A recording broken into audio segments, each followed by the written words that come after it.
Hello everyone, কেমন আছেন সবাই? সবাইকে গুড মর্নিং। আশা করছি সবাই খুব ভালো আছেন। আর আমার সবে সকাল হলো, এখন সবে ব্রাশ হাতে নিয়ে দাঁড়িয়েছি। এই দেখুন ব্রাশ, এই যে আমার হাতে ব্রাশ আছে, এখনও আমি ব্রাশ করিনি। আর এখন প্রায় 11টা বাজে। তো মা বাবা সবাই সবার কাজেও চলে গেছে। ঘুম থেকে উঠে দেখি সবাই সবার কাজে চলে গেছে, সবাই ঘুম থেকে উঠেছি। এখন একটু ব্রাশ করব।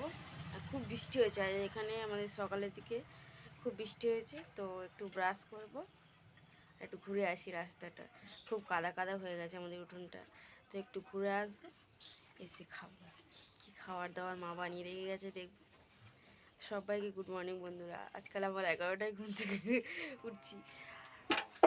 হাত ভেঙে যাওয়ার পর লেট করে উঠি, আজকে তো অনেক লেট হয়ে গেছে। যাই হোক, তো মোটামুটি আমার ব্রাশ করা হয়ে গেছে আর টিফিনও করা হয়ে গেছে। আজ টিফিনে কী খেয়েছি, মা একটু রুটি আর তরকারি বানিয়েছিল, তো সেটাই খেয়েছি। আর বাবা বাজারে গেছিলো, বাজার থেকে কিছু সবজি এনেছে। কালকে চিংড়ি কেনা ছিল, তো ওটা দিয়েই রান্না হবে। কুমড়ো এনেছে আর পটলও এনেছে আর কুঁদরিও এনেছে। তো যা কী কী রান্না হবে। এখন দিদি তো সবে স্নান করতে গেছে, স্নান করে এসে দিদি রান্নাটা বসাবে। বাবা বাজার থেকে এসেছে, কিছু খাচ্ছে। আর আমি কী করবো, আমি একটু দাঁড়িয়ে দাঁড়িয়ে ব্লগ করে নিচ্ছি। আমার তো খাওয়া হয়ে গেছে আর আমি এখন টিভি দেখবো। টিভিতে কী গান হচ্ছে দেখবো। সকাল থেকেই বৃষ্টিটা হচ্ছে, না হলে আমি বাইরে বেরিয়ে আড্ডা দিতে চলে যেতাম। তো যাই হোক, সেটা হচ্ছে না। এখন একটু টিভি দেখবো, গান শুনবো। আর ব্লগটা পরে এডিট করব। গান টান শুনে নেব, নিয়ে 12:30 1টা বাজলে ব্লগটা এডিট করব, করে আপলোড করব। তো যাই হোক, এখন আমার কোনো কাজ নেই, খাওয়া হয়ে গেছে, মানে সব কাজ শেষ হয়ে গেছে আমার। তো এখন কোনো কাজ নেই, এখন তো জম্পেশ গান শোনা হবে।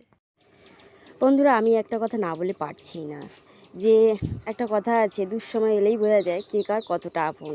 তো আমি অসুস্থ হয়ে পড়েছিলাম আর হাতটা আমার খুব খারাপভাবেই ভেঙে গেছে, তারপরে ভাইরাস জ্বর। তো এই সময় আমি খুব ভালোভাবে বুঝেছি, যতই বন্ধু বান্ধব বয়ফ্রেন্ড হাজব্যান্ড কেউ হোক না কেন, বাবা মা ভাই বোনের থেকে বেশি কেউ ভালোবাসে না।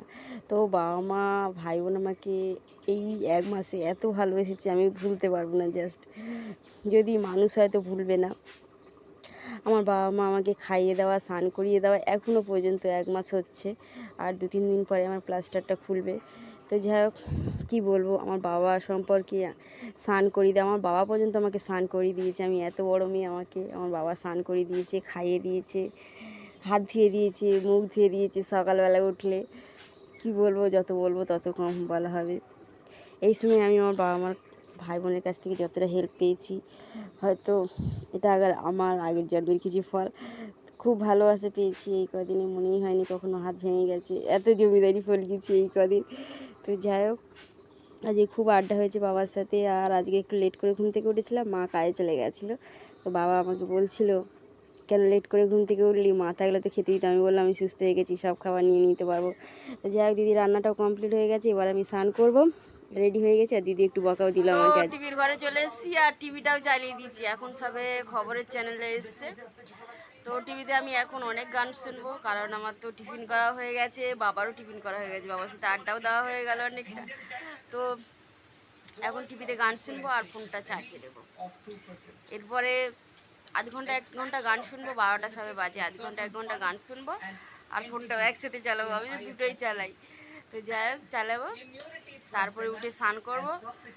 আমি এখন একা একা স্নান করতে পারি, কেউ জলটা পাম্প করে দিলেই হয় শুধু। তো স্নান করবো, তারপরে দিদি রান্না করতে চলে গেছে, তো খাবো। আর আজকের ব্লগটা কেমন লাগছে অবশ্যই জানাবেন, ভালো লাগলে কমেন্ট করবেন।